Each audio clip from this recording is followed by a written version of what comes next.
Alright, first step is removing the gas cap to depressure the fuel line. We're going to be removing the stock fuel filter and this fuel line. Removing the line of the filter with a 17mm socket, and you can remove from the rail with a wrench. So once removing it with a wrench, you will install the provided fitting.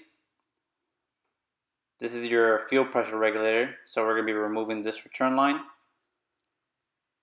You can see where it was removed from the hard line to the regulator.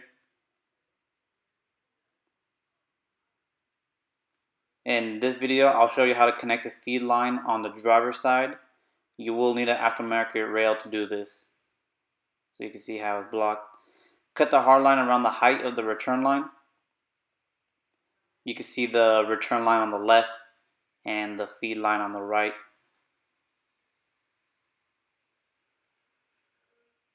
This is the order you'll install the compressed fitting.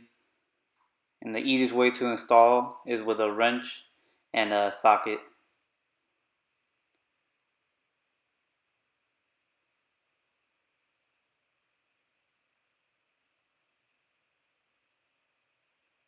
You can see the return line installed